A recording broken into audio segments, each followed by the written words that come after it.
Hey everyone, I'm Brent Lambert, guest editor for Escape Pod's Black Future Month special event. Submissions have been extended till the end of April, and I'd love to see what you have. So if you had a new story you were wanting to start, or you were close to finishing one, now is the time. Find all the details at escapepod.org. Looking forward to seeing your submissions.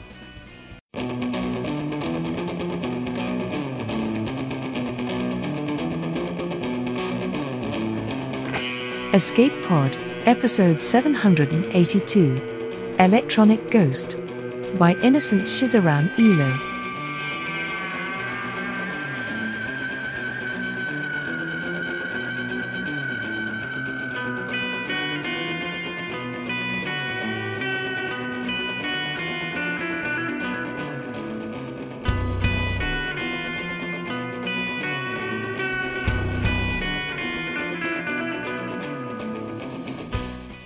Hello, and welcome to Escape Pod, your weekly science fiction podcast. I'm Divya, your host for this episode.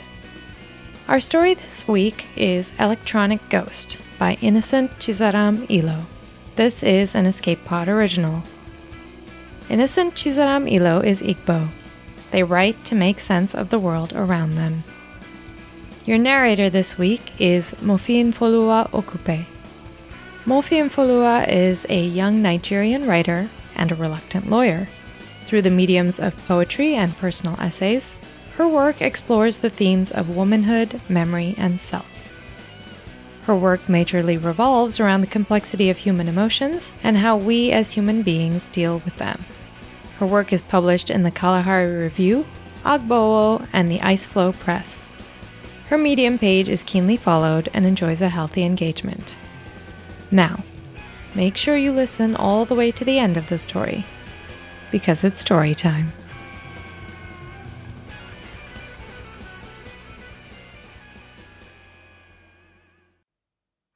Electronic Ghost by Innocent Shizaram Elo, narrated by Mofiinfolua Okupe. 1. If Niora had died 2 weeks earlier, her daughter, Aneto, would not have resurrected her ghost. That was the night Niora ran a fever, lay convulsing in bed, a slimy froth trickling from the corners of her lips. She had just finished telling Aneto a story about a woman who fled home to find love. And when the fever subsided, she proceeded to talk to her late mother, Lolonwa, in a tongue that reeked of everything living and dead. Dying on a night like that would have meant Niora died complete, that her daughter was prepared for her death. But Niora will die this evening, when the air is the same as the feel of damp salt on dry skin. She will die midway telling Aneto a new story. Nobody would believe, not that you can blame them, that Aneto will do what she does because she is scared the ghost of unfinished stories will haunt her. Not even Aneto herself. At some point, she will tell herself this lie, that she resurrected her mother's ghost because the inquisitive scientist in her wanted to know how the story that numbed the old woman's lifeless lips ended. This is the more plausible, more logical reason, a more scientific reason. Before all of this will happen, mother and daughter in the parlor, reclining on the threadbare sofa that has brown cushion feelings peeking out in all the conspicuous places. A waning solar lamp on the center table lights the room. They are sipping mango juice and eating gingerbread, Aneto's favorite. Niora baked the cookies earlier in the afternoon before her daughter came back from work. Today is Thursday, and the electric power is out for the third consecutive night this week. Fumes from Olili Eat and Grill's generator floundered in and out of the room through the open window. The restaurant is the only place on the entire street that can afford to pay the exorbitant carbon taxes imposed by the town council since the launch of the ozone purity project. It's 2090, Niora says, balancing the juice glass on the paper saucer on her lap. And we know there are test-running houses on Mars and flying cars, but we cannot spend 2 nights without these power cuts. Aneto kisses her teeth and nods in agreement. She knows her mother will never stop talking about how technological development in Selemco is greatly misprioritized. We are doing the best we can, Mama. But rest assured we're going to have uninterrupted electric power supply on Mars. Inira scoffs. You talk as if you're one of those fancy scientists who are actually putting us on Mars. Mama, Ibia Kwauzo, you have come again. I am actually one of those fancy scientists. Anieto rolls her eyes and crunches on the gingerbread in her mouth. No, you are not. Inira sets the now empty juice glass on the side stool and refills it. I've always wondered, what does a neuroprogrammer do? Is it a real job or something this faux utopia invented so people like my daughter can have jobs? The disc bites into Anieto's skin. She gets this a lot.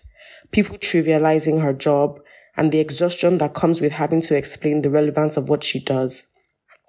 She may be used to this by now, but she will never get used to when these people is her own mother.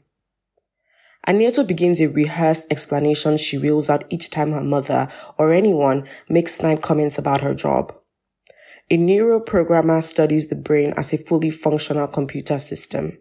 We try to unblur what we think we know about memories, intelligence, and general consciousness. Here we go again. Inira stops to wipe the crumbs of gingerbread spritzed on her jaw. You know you could have just become a system programmer like me, like your mother's mother, like every woman in this family. Truth is, Anieto did not come from a bloodline of all system programmers as her mother claims. Theirs is a bloodline of women who eked out a living from telling stories. Several hundred years ago, a woman named Buchi migrated to Selemko. Nobody knew where she had come from. Not that it matters in Selemko, this town where the skyline draws you in, pushes you through a thin-sized mesh, and wrings you out until the memory of wherever you came from erodes your mind like hearts drawn on seashores. Buchi sat under Halala Bridge and told stories to any passers-by who were kind enough to drop Buza coins in the shiny bowl at her feet. When her popularity grew, the elite of Selemku tried to persuade her to come to their homes, sit on their spiffy furniture, bury her feet in their plush vicuna rugs while she told them stories. But Buchi would not hear of it. You either drag yourself down to Halala Bridge or forget about listening to my stories. Many weeks went by before men from town council dragged Buchi off her mat under Halala Bridge. They said they were instructed to evict an obstruction. But that was not the last of Buchi Yasikwa. This woman from a town nobody knows continued to tell stories to her daughters, who told them to her granddaughters, who told them to her daughters' granddaughters. By the 5th generation, Buchi's descendants were telling stories in books, blogs, podcasts, and any other form town planning could not evict from under the Halala Bridge. Finally, when the smugness of the world made people lose interest in stories, Buchi's descendants became system programmers who wrote stories, encoded script algorithmic narratives. Mama, do we have to go into this again? Everything and everyone around me growing up screamed systems programming. I wanted to do something different. You could have done systems programming differently. It's not even as if you or grandma or grandma's mother were storytellers like Mama Buchi. System programmers are storytellers, but for computers. Anieto wrinkles her nose. Well, a neuroprogrammer is also a storyteller, but for the brain and computers. The electronic power indicator beeps, interrupting their conversation. White light from the halogen bulb floods the room, and whoosh of the overhead ventilator resumes. Any moment now, Yemisi and Ayobami, the kids who live next door, will start screaming, "Up NEPA! Up NEPA!" They have brought light. They will unbolt their door and scuttle towards Oli Eat and Grill to notify the manager that electronic power has been restored. Yemisi and Ayobami do this out of the goodness of their hearts, but more importantly, to give the restaurant's manager into giving them leftover shrimp soup and bread.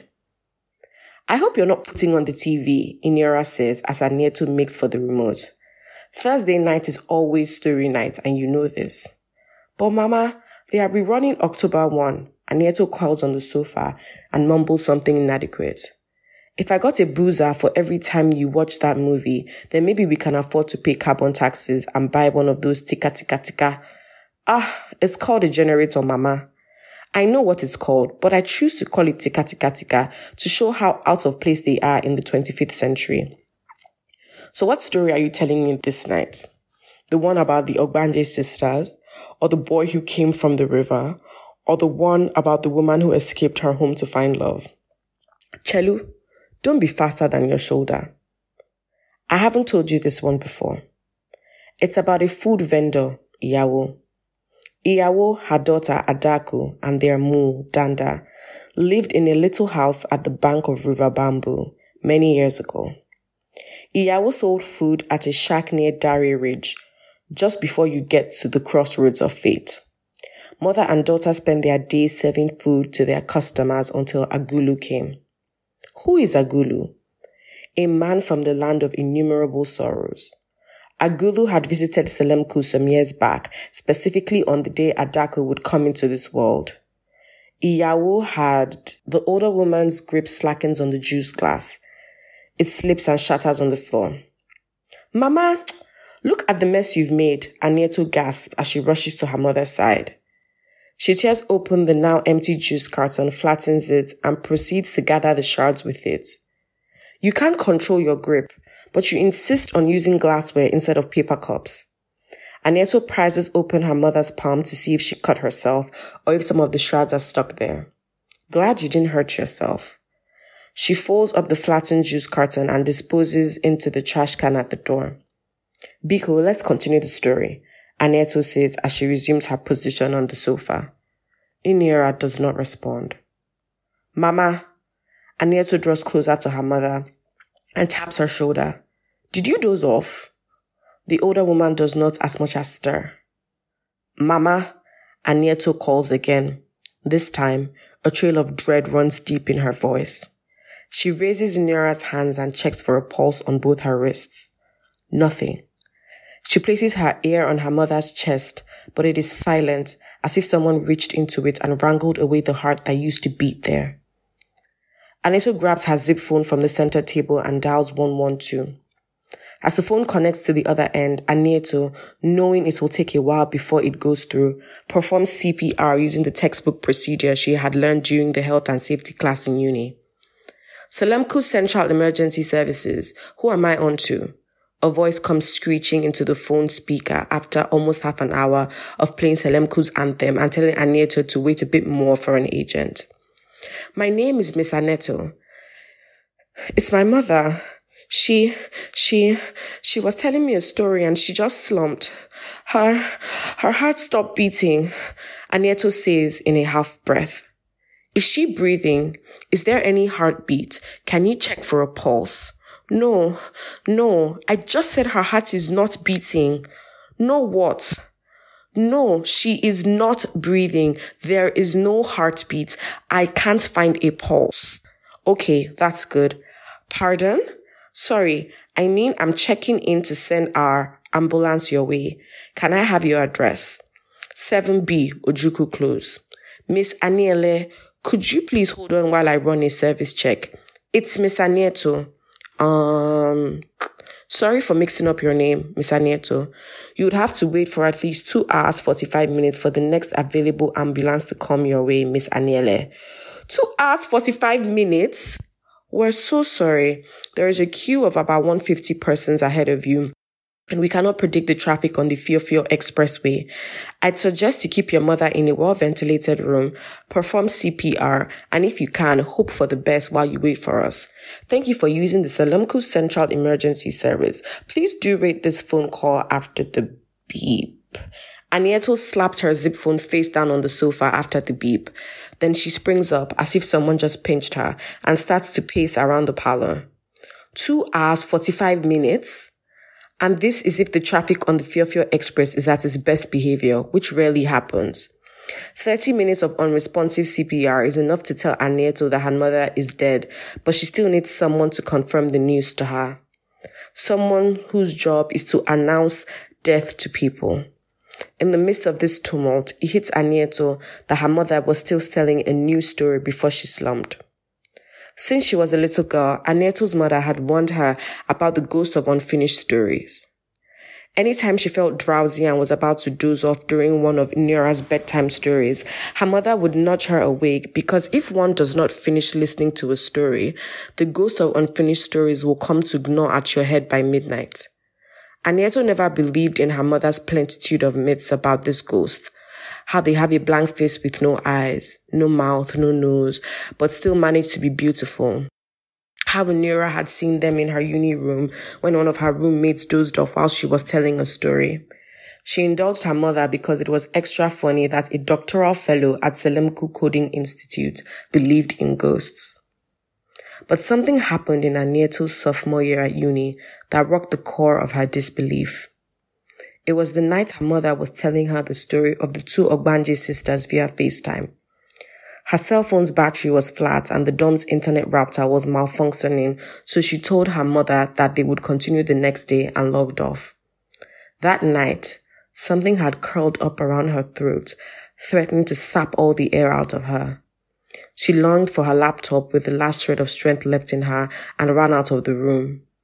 Anieto had wandered around campus that night until she found a free Wi-Fi at Students' Welfare, where she called her mother and completed the FaceTime with her.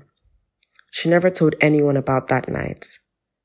As two shadows crisscrossed across the walls and skitter away into the corner towards the kitchen, and goosebumps begin to callus through her skin, forming a tight knot around her nape, Anieto knows what she has to do. 2. Allen Lane, which shoots from Anieto's apartment to Selemko Neuroprogramming Institute, SENPI, is lifeless save for the flickering of solar streetlights. Anieto could drive her rattly snail oil-powered saloon up to the institute with her eyes closed. This is how well she knows this path she has taken to work for 5 years. But now, as she struggles to steady her shaky grip on the steering wheel, she fears the road may hit a dead end, collapse, or fragment into 1,000 serpentine paths instead of becoming the normal straight road it has always been. She bumps through a pothole in front of the tiny kiosk that sells toolboxes in the mornings. Her cargo, zipped into a sleeping bag and lodged under her back seat, creaks. "Hang on, Mama. We'll soon be there," Anieto says, and the creaking stops in the seeming agreement. Anieto counts her breaths until she eases her car into the white sand driveway of Senpai. 73 breaths. Odd. She unlocks the car and hauls the sleeping bag across her shoulder. She murmurs thanks to some distant god that town council funded the institute so little that they could not afford security personnel, so there is nobody within the premises to interrogate her. She would have been worried that as Kiaramaka would be barged into the facility to log one of those many eureka moments she got at odd hours, but her co-worker had taken a casual leave 2 days ago before to go see the mountains with her dog. Her mother's weight cranks her neck as Anieto inputs her passcode into the automatic lock. "Do you have anything to declare before entering the Selemko Neuroprogramming Institute, Miss Anieto?" the door asks in the same nasal voice used by everything tech these days. "No," Anieto says. She slants her shoulder to better distribute her mother's weight. Inside, she eases her mother onto the scan table, tightens the straps to keep the body still, and wheels her into the control room. The table's wheels jam when they hit the control room's doorpost, ramming the table straight into Anieto's midriff. She groans before tilting the table upwards and pushing it into the room. The control room is always heavy with the smell of circuit boards and animal fur. Kyra and Anieto always use pets: cats, dogs, rabbits, a possum, once for their project.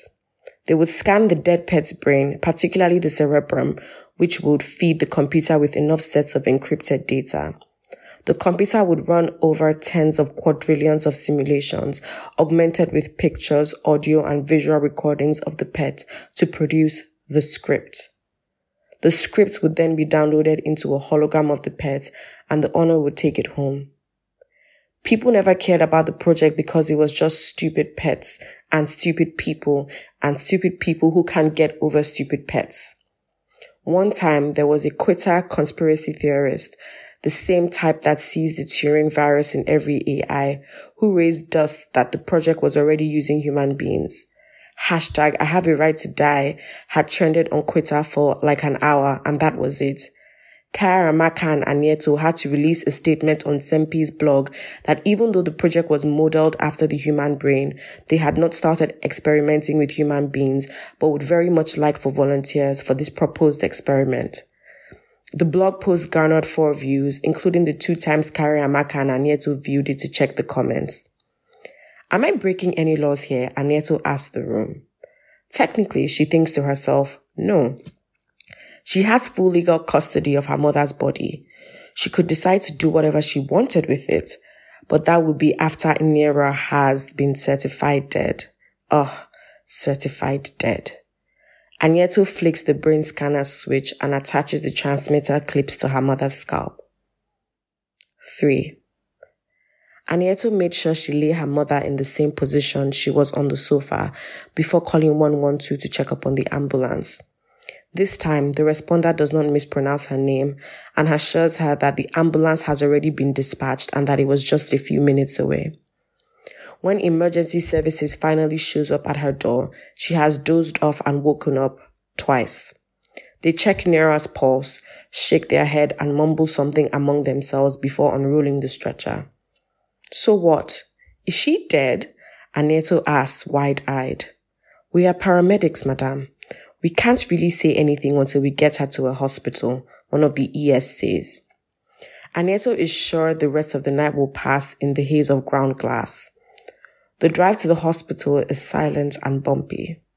She wedges the stretcher with her weight throughout the ride so that her mother will not tip over.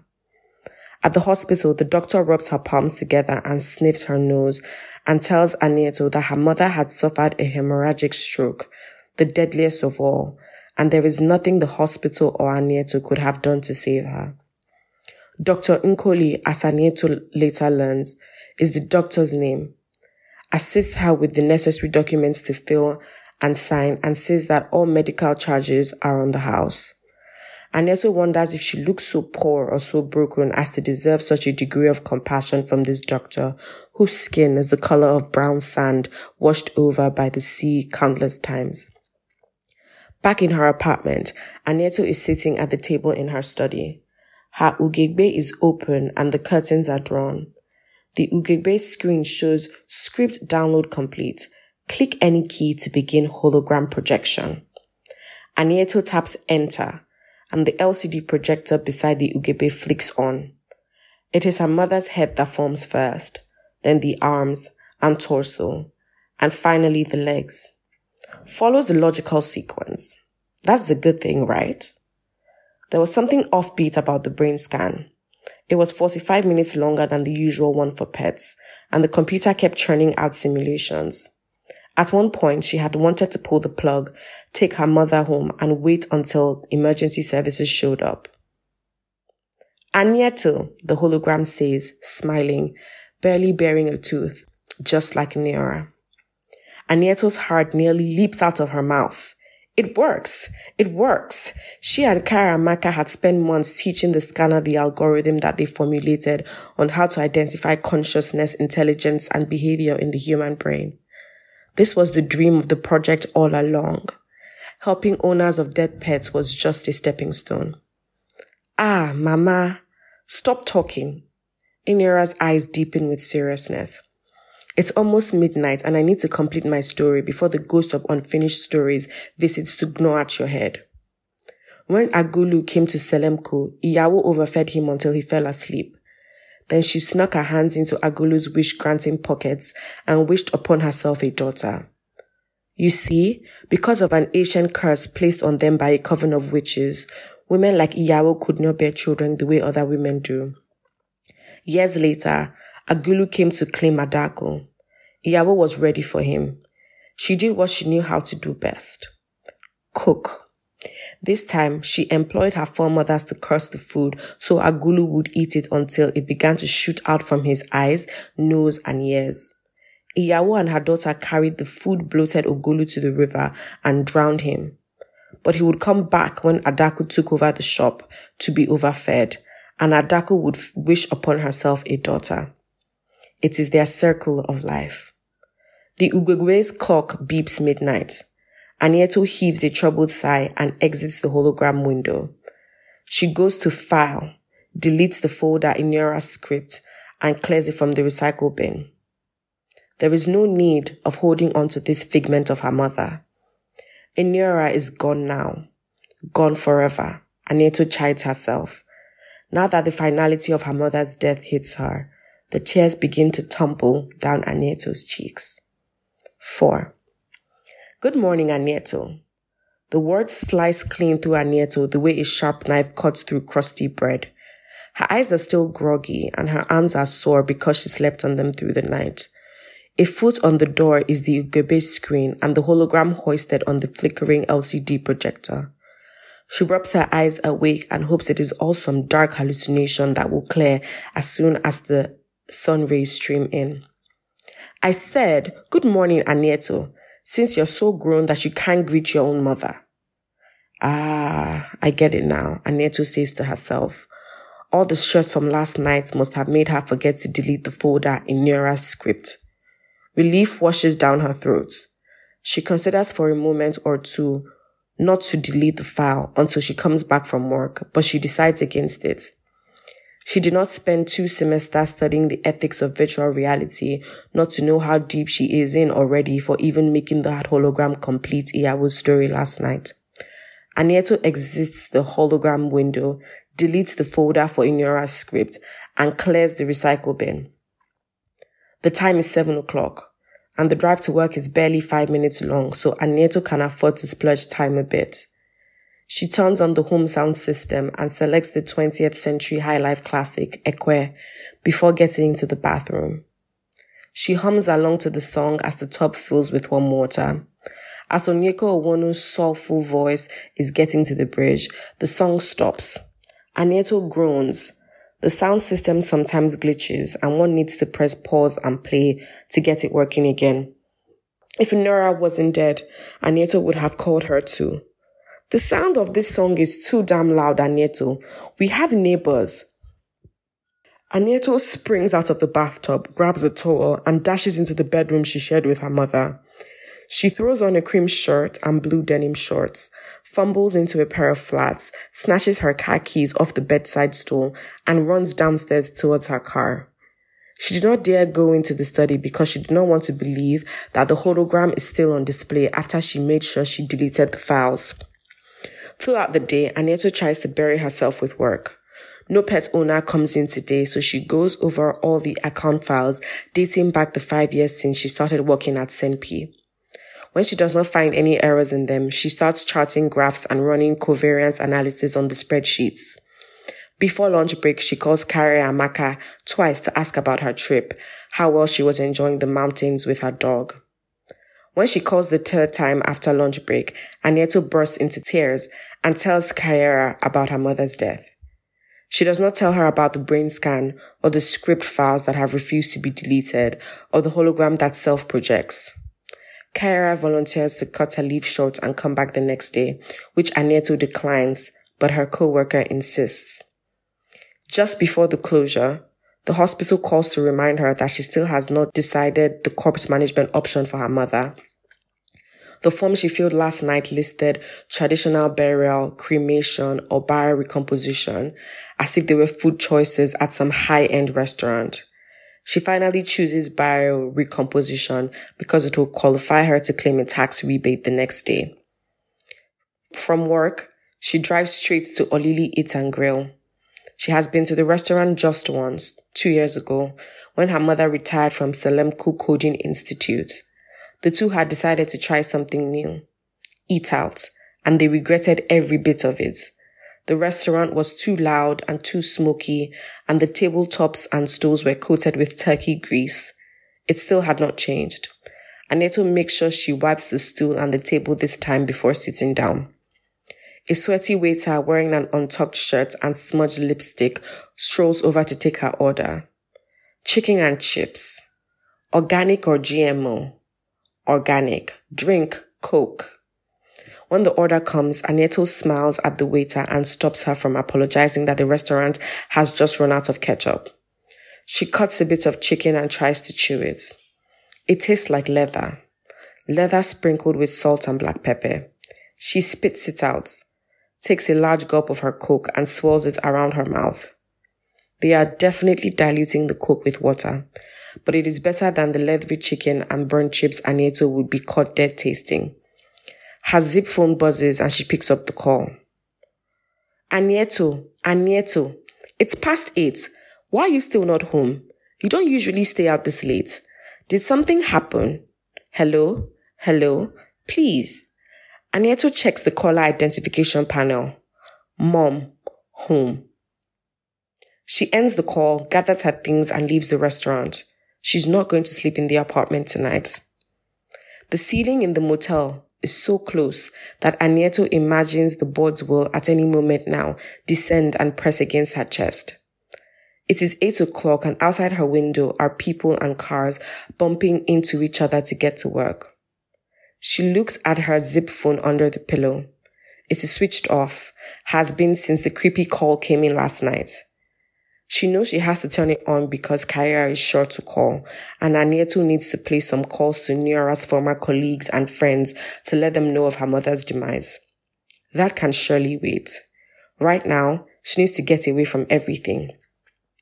Anieto slips under the duvet, shuts her eyes, and prays for sleep to come. Sleep does not come. Instead, what comes is a knock at the door. Miss Anieto, are you in there? A voice outside the door says. Anieto, are you there? It's me. Kaira, Anieto jumps out of bed. How did you find me? She unbolts the door to see Kaira Amaka standing beside a policeman.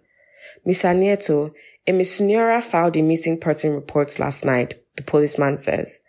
There must have been a mix-up somewhere. Anieto stammers. As you can see, I am not missing. The caller claims to be your mother and sounded genuinely worried that you didn't come back from work on time and haven't been picking her calls. We contacted your co-worker, Miss Kaira Amaka, who said she spoke to you yesterday. Luckily, we're able to track your phone navigation to a restaurant and the taxi you took to this motel. Officer, this must be someone playing pranks with you. My mother is dead. She died 2 days ago. The policeman's face softens. I'm so sorry about that. I'll leave now. Your mother also called me last night, Kaira Amaka says when the policeman is out of earshot. What have you done? Kaira lets herself into the room and shuts the door. Niora's script has probably been attacked by the Turing virus. That is why it can reprogram itself after being deleted and cleared from your recycle, Kaira Amaka says. She and Anieto are sitting on the bed with empty boxes of pizza grazing their toes. All day they have been going over what could be possibly wrong. But the Turing virus is theoretical. Nobody has encountered it before. Machines and algorithms cannot act on their own, Kaira. That's why we have programmers. There is no other logical explanation. And the algorithm is not acting on its own. It has been programmed to act on its own. What if it's haunted? What if my mother's ghost is haunting everything? Anieto, I'll pretend that someone who graduated top of her class in uni and comes from a line of incredible programmers did not just talk about ghosts. Did I tell you why I took my mother's lifeless body to Senpai? You didn't have to. I know. The inquisitive scientist in you. For months, we've been looking for people to volunteer a dead body for our research. An opportunity presented itself and you took it. I would have done the same. I am not judging. No, Kaira, no. I resurrected my mother's ghost because I didn't want the ghost of unfinished stories to gnaw at my head. There are so many ghosts in this narrative. It's becoming hard to follow, Kaira scoffs. Are you making jest of me? Anieto frowns. Why was it able to place a call and control the sound system?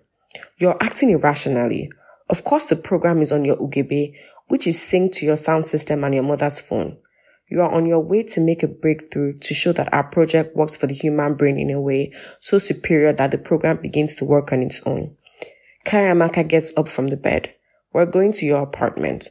We'll format the system. That way, we'll clear the trails of the virus and it can reprogram itself. Anieto slow nods and pretends to understand. Anieto, where have you been? Why haven't you been answering your calls? You left me here. I can't even leave this desk to cook and clean the house. You brought your co-worker with you. I had to disturb the poor girl yesterday when you didn't come home. And why haven't the police gotten back to me? Anieto is trembling even though Kariamaka is holding her still and whispering, "This is a computer simulation and not your mother's ghost," to her. "You couldn't even tell me your friend was coming. I would have at least ordered food." "You should do it," Anieto tells Kyra. Her co-worker goes over to the table and exits the hologram window on the Ugebe. She holds down the Command and R keys, follows the prompt until she erases the OS. "It's over now," Kiara says and hugs Anieto. "I'll be going home. I left my dog at my neighbor's house.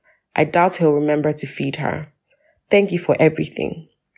Anieto stands transfixed at the door long after Kyra leaves. She's afraid that leaving the study will upset an invisible balance and her mother's script will restart itself. 1 hour, 2, 3 hours pass. Her feet give way, buckle, and she sprawls on the floor into a deep and troubled sleep. "Good morning, Anieto. I must have slept off last night. Did you at least offer your friend water?" Anieto freezes. Her first reaction is to call Career to tell her that formatting the OS did not work, but she decides against it. This is her ghost, and she's going to deal with it. She calls in sick for work and spends the entire morning browsing how to get rid of ghosts on her zip phone. By noon, she has settled for a 3-day ritual from death.com. Day 1. Anieto gathers Neura's belongings, books, pictures, clothes, gadgets, utensils, spice containers into a heap in the woods at the back of their apartment and burns it. Day 2.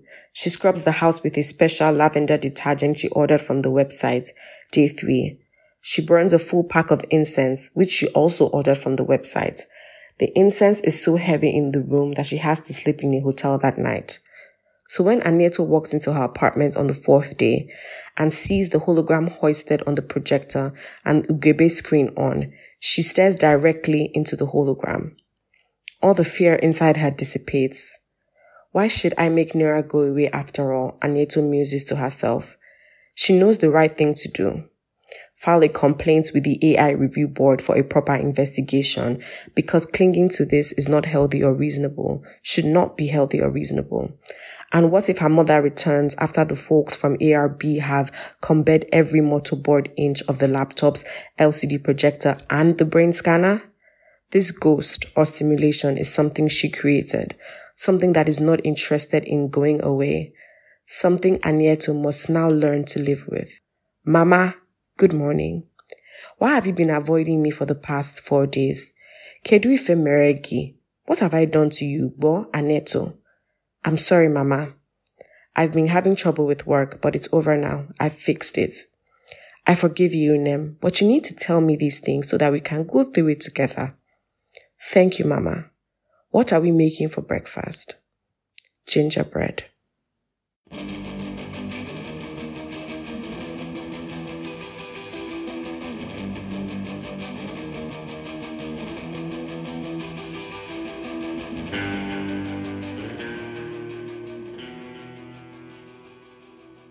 And that's our story. The phrase ghost in the machine was coined by philosopher Gilbert Ryle as a way to criticize Descartes' belief in the mind-body duality. This is the idea that there exists a mind or self that is separate from the physical body, and it's one that plays well with certain religious beliefs. It plays less well with what biology and neuroscience tell us right now, not only that our selfhood is encapsulated in our physicality, but also that the brain functions in concert with the rest of the body, not just as its conductor.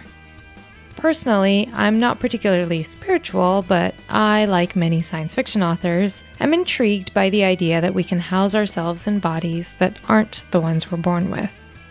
Whether this is the digital uploading of the self to a machine, or, as in this story, a simulated model of the original person, most fiction doesn't ask the question that Electronic Ghost does.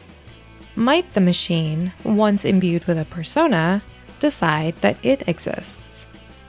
Descartes is the originator of the phrase, "I think, therefore I am." If Anieto's script can create a reasonable facsimile of a human's mind, then surely that human might decide that they're happy living on as a virtual entity in a tablet. And if that happens, then who are we, the organically living, to decide that they shouldn't exist? Equally interesting in the science of mind is how we perceive each other. The latest theories point to us carrying simplified models of how the world works in our neuronal structures. I have a model of myself that ends at my skin, and I have a model of you that starts at yours. From my perspective, you exist as a sort of fiction in my mind, and my version of you is different from anyone else's, one that's shaped by my memories of you. I would not consider Neora's ghost in the machine the same person as the one who inhabited her living body, and I suspect that Aneto wouldn't either. This is why she has to grieve, accept her mother's passing, and then come around to accepting this new version of her mother into her life.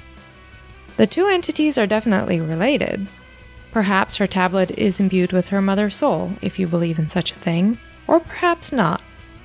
What ultimately matters in this case is whether the two are the same in Aneto's view, especially if they inhabit the same place in her heart. Escape Pod is a production of Escape Artists Inc. and is brought to you with a Creative Commons Attribution Non-Commercial No Derivatives license. Don't change it, don't sell it. Please do go forth and share it. If you'd like to support Escape Pod, rate or review us on Spotify, Apple Podcasts, or your favorite app. We are 100% audience supported, and we count on your donations to keep the lights on and the servers humming. You can donate via patreon.com by searching for Escape Artists, or via PayPal through our website, escapepod.org. Patreon subscribers have access to exclusive merchandise and can be automatically added to our Discord server, where you can chat with other fans as well as our staff members. Our opening and closing music is by Daikaiju at daikaiju.org. And our closing quotation this week is from Nigerian novelist Ben Okri, who said, "The most authentic thing about us is our capacity to create, to overcome, to endure, to transform, to love, and to be greater than our suffering." Thanks for joining us, and enjoy your adventures through time and space.